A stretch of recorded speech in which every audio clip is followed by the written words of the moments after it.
Hi friends, இன்றைக்கி என்ன video பார்க்க போகிறோம்னா இட்லி மாவை வச்சு 3 விதமான ஸ்நாக்ஸ் எப்படி செய்கிறதுன்னு பார்க்க போகிறோம். அதுக்கு நம்ம இட்லி மாவு எவ்வளோ தேவையோ அதை எடுத்துட்டு நம்ம கொஞ்சோண்டு ஒரு கை மைதா மாவு எடுத்து அதோடு சேர்த்து நமக்கு தேவையான அளவு உப்பு, நம்ம அரைக்கையிலே இட்லி மாவில் நீங்கள் உப்பு சேர்த்துருந்தா சேர்க்க தேவை கிடையாது. நான் வந்து அரைக்கையில் உப்பு சேர்க்க மாட்டேன், அதனால் இப்போ சேர்த்து நல்லா கலந்து எடுத்துக்கிறோம். இப்போ நான் இனிப்பு சீயம் தான் செய்ய போகிறேன் ஃப்ரெண்ட்ஸ். அதுக்கு நான் இன்றைக்கி பாசி பயறு எடுத்திருக்கேன். நீங்கள் கடலப்பருப்பும் எடுத்துக்கலாம். இப்போ நான் எடுக்கிற மெத்தட்லேயே நீங்கள் கடலப்பருப்பு எடுத்தீங்கன்னா இதே மாதிரி தான். பாசி பயறு 100 எடுத்திருக்கேன். அதுக்கு தேவையான சர்க்கரை 200 எடுத்திருக்கேன். நல்லா பாசி பயிரை 7-8 விசில் போட்டு நல்லா மலர்ந்த மாதிரி வேக வச்சு எடுத்துக்கிட்டேன் ஃப்ரெண்ட்ஸ். வறுக்க தேவை கிடையாது, நம்ம அப்படியே போட்டு வேக வச்சா நல்லா வெந்துடும். இப்போ 7 விசில் எனக்கு கரெக்டாக இருந்துச்சு. நல்லா வேக வச்சுட்டு, நம்ம வேகலைனாலும் திருப்பி தண்ணி ஊற்றி நம்ம அதை திருப்பி வேக வச்சுக்கலாம், அதனால் ஒன்றும் பிரச்சனை இல்லை. இப்போ 7 விசில் வெந்து நல்லா ஆறுனதுக்கப்புறம் மிக்ஸி ஜாரில் சேர்த்து நான் 100 பாசிப்பயிருக்கு 200 சர்க்கரை போட்டு அதை நல்லா கலந்து எடுத்துட்டேன். இப்போ நம்ம இதை மிக்ஸ் பண்ணையில் ஒரு கை அளவு தேங்காய் துருவல் இதில் சேர்க்கணும் ஃப்ரெண்ட்ஸ். எனக்கு வீடியோ மிஸ் ஆயிடுச்சு. அதோட தேங்காய் துருவலையும் அதில் சேர்த்து நமக்கு தேவையான ஏலக்காய், நம்ம ஃப்ளேவர் எவ்வளவோ அதுக்கு தேவையான 2 ஸ்பூன் நெய் ஊற்றி அதுக்கு 2 ஏலக்காய் போட்டு நல்லா இந்த அரைச்சி வச்சுருக்க கலவையும் அதோடு சேர்த்து கடைசியில் இறக்க போயில் ஒரு கை தேங்காய் துருவல் சேர்த்து நம்ம கலந்து எடுத்தோம்னா சீயத்துக்கான இனிப்பு தயாராகிடும். இப்போ மாவும் ரெடியாக இருக்குது நமக்கு.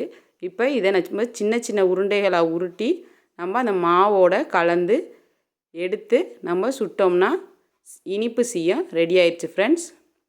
இப்போ நெக்ஸ்ட்டு என்னென்னா, நமக்கு பால் பணியாரம் எப்படி செய்கிறதுன்னு பார்க்க போகிறோம். அதுக்கு இப்போ நம்ம இனிப்பே இல்லாமல் மாவு நம்ம கலந்து வச்சுருந்தோம்னா மைதா மாவும் இட்லி மாவும் கலந்து வச்சுருந்ததை சின்ன சின்ன உருண்டைகளாக நம்ம எண்ணெயில் பொரித்து கெட்டியான தேங்காய் பால், அதாவது ஃபஸ்ட்டே நம்ம புழிஞ்சு எடுக்கிற தேங்காய் பாலை இதோடு சேர்த்து நீங்கள் சர்வ் பண்ணிங்கன்னா செமையான டேஸ்ட்டாக இருக்கும் ஃப்ரெண்ட்ஸ்.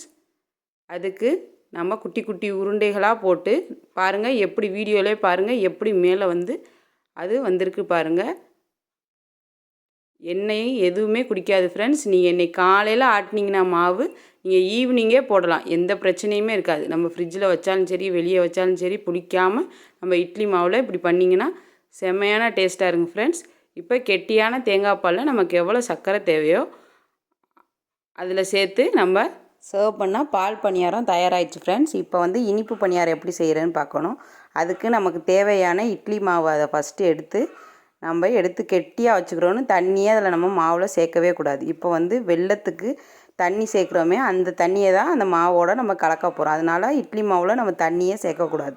இப்போ 1/4 கிலோ வெல்லம் நான் எடுத்திருக்கேன். இனிப்பு எவ்வளோ தேவையோ அதுக்கு தகுந்தாப்பில் நீங்கள் எடுத்துக்கோங்க ஃப்ரெண்ட்ஸ். இப்போ வெல்லத்தை நம்ம கரைக்கிறதுக்கு எனக்கு கல்லுகள்லாம் இருக்கும், அதனால் நான் கரைச்சி தான் எப்போவுமே நான் ஊற்றுவேன். வடிகட்டி நல்லா கரைச்சி நம்ம ஊற்றிக்கிறணும். இதுக்கு ஒரு முட்டை, எல்லோவும் ஒயிட் ரெண்டுமே சேர்த்து நம்ம அந்த முட்டையை அதோடு சேர்த்து கலந்துக்கிறணும். இப்போ இனிப்பு பணியாரத்துக்கு தேவையான சோம்பு, ஏலக்காய், இது ரெண்டையும் 3 ஏலக்காய், 1/4 டீஸ்பூன் சோம்பு, இதையும் நல்லா வறுத்து நல்லா நுணுக்கி இதோட சேர்த்துக்கோங்க ஃப்ரெண்ட்ஸ். இதை சேர்த்திங்கன்னா வாசனை செம்மையாக இருக்கும் ஃப்ரெண்ட்ஸ். இப்போ வெல்லம் கீழே அடியில் இருக்கிற மாதிரி இருக்கும், நமக்கு நல்லா கிளறி எடுத்துக்கிறோம். இப்போ பணியார சட்டியை வச்சு அதில் தேவையான எண்ணெயை ஊற்றி நம்ம பணியாரத்தை சுட்டு எடுத்தோம்னா இனிப்பு பணியாரம் தயாராகிடுச்சு ஃப்ரெண்ட்ஸ். இந்த வீடியோ உங்களுக்கு பிடிச்சிருந்துச்சுன்னா லைக் பண்ணுங்கள், ஷேர் பண்ணுங்கள், கமெண்ட் பண்ணுங்கள், சப்ஸ்கிரைப் பண்ணுங்கள், மறக்காமல் பெல் பட்டனை கிளிக் பண்ணுங்கள். ஓகே ஃப்ரெண்ட்ஸ், நெக்ஸ்ட் வீடியோ செய்யுங்க. பாய்.